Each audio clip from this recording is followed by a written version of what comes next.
ಕಲಾದೇವತೆಯ ಪುತ್ರ ಲಕ್ಷ್ಮೀನಾರಾಯಣ ರಾವ್. ಲಕ್ಷ್ಮೀನಾರಾಯಣ ರಾವ್ ಅಂದ್ರೆ ಇಲ್ಲಿ ಜನಕ್ಕೆ ಅಷ್ಟು ಪರಿಚಯ ಇಲ್ಲ. ರಾಜಣ್ಣ ಮೇಷ್ಟ್ರು ಅಂದ್ರೆ ಎಲ್ಲಾರ ಮನಸ್ಸಲ್ಲೂ ಉಳಿದಿದ್ದಾರೆ. ಉಸಿರೋದ್ರು ಹೆಸರು ಉಳಿಬೇಕು ಅಂದ್ರೆ ನಿಸ್ವಾರ್ಥ ಸೇವೆ ಬೇಕು. ಆ ನಿಸ್ವಾರ್ಥ ಸೇವೆ ಮಾಡಿದಾರ ಇಲ್ವೋ ಅನ್ನೋದಕ್ಕೆ ಅವರ ಅಭಿಮಾನಿಗಳ ಈ ಗುಂಪೆ ಸಾಕ್ಷಿ.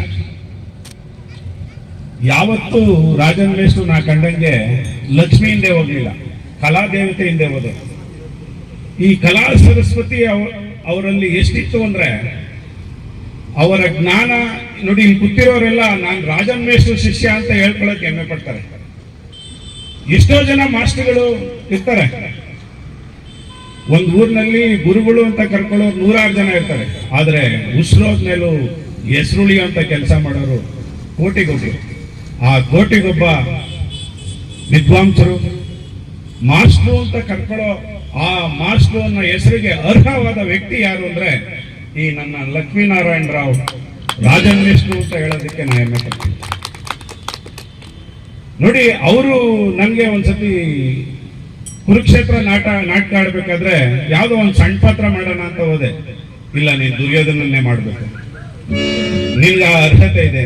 ನಾನು ಒಂದು ಹಾಡು ಹೇಳಕ್ ಬರಲ್ಲ ಗುರುಗಳೇ, ಇದೆಲ್ಲ ಬಲರಮ ಸುಖದಿ ಹಾಡ ನಾನಿಲ್ವೇನಾ ಅಂದ್ರೆ ಆ ದಮ್ ಕೊಡ್ಬೇಕಂದ್ರೆ ಅವ್ರೊಳಗೊಂದು ದಮ್ ಇರ್ಬೇಕು. ಒಬ್ಬ ಕಲಾವಿದನನ್ನ ಗುರುತಿಸೋ ಕೆಚ್ಚಿರ್ಬೇಕು. ಈ ನಡೆದಾಡುವ ದೇವರು ಅಂತ ಎಲ್ಲೆಲ್ಲೋ ಕರೀತಾರೆ. ನಾನು ನನ್ನ ಕಣ್ಣಾರ ಕಂಡ ನಡೆದಾಡುವ ದೇವರು ಅಂತ ಯಾರನ್ನ ಇದ್ರೆ ಈ ನನ್ನ ಗುರುಗಳು ಲಕ್ಷ್ಮೀನಾರಾಯಣ ರಾವ್ ಅಂತ ಹೇಳೋದಕ್ಕೆ ಹೆಮ್ಮೆ ಪಡ್ತೀನಿ. ಇಂಥ ಅಪರೂಪದ ವ್ಯಕ್ತಿಯ ದಿನಕ್ಕೆ ಕೋಟಿ ಜನ ಹುಡ್ತಾರೆ, ಕೋಟಿ ಜನ ಸಾಯ್ತಾರೆ. ಆದ್ರೆ ಅಪರೂಪದ ವ್ಯಕ್ತಿಗಳು ಮಾತ್ರ ಈ ಜನಗಳ ಮನಸ್ಸಲ್ಲಿ ಶಾಶ್ವತವಾಗಿ ಉಳಿತಾರೆ. ನೋಡಿ, ಅವರ ಸಂಬಂಧಿಕರಾಗ್ಲಿ, ಅವರ ವಂಶಿಕರಾಗ್ಲಿ ಅವರನ್ನ ಜ್ಞಾಪಿಸ್ಕೋತಾರೋ ಇಲ್ವೋ, ಅವರಿಂದ ಪ್ರೇರಣೆ ಪಡೆದಂತಹ ನೋಡಿ ಇಲ್ಲಿ ಕೂತಿರ್ತಕ್ಕಂಥ ವಿದ್ವಾಂಸರು ನನ್ನ ಗುರುಗಳು. ಅವರನ್ನ ಜ್ಞಾಪಿಸ್ಕೋಬೇಕು. ಅವರಿಂದ ನಾವು ವಿದ್ಯೆ ಕಲಿತಿದ್ದೀವಿ. ನೋಡಿ, ಆ ಬೇರುಗಳು ಎಲ್ಲೆಲ್ಲಿ ಹೋಗಿದ್ದಾವೆ. ಎಷ್ಟು ಊರುಗಳಲ್ಲಿ ನಾಟಕ ಆಡಿಸ್ತಾರೆ. ಈ ಸಂಗೀತಕ್ಕೆ ಒಂದು ಶಕ್ತಿ ಇದೆ. ಎಂಥ ಕಷ್ಟದಲ್ಲೇ ಇರಲಿ ಸಂಗೀತವನ್ನು ಕೇಳಿದಾಗ ಮೈ ಮರೆಸ್ಬಿಡ್ತದೆ.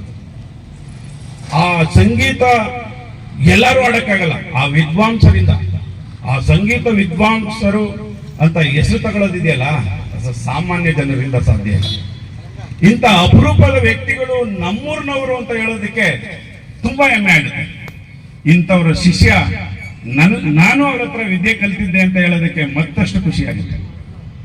ಅವರಿಂದ ವಿದ್ಯೆ ಕಲಿತ ಒಂದೇ ಒಂದು ಹಾಡನ್ನ ಹಾಡಕ್ಕೆ ಅವಕಾಶ ಕೊಟ್ರೆ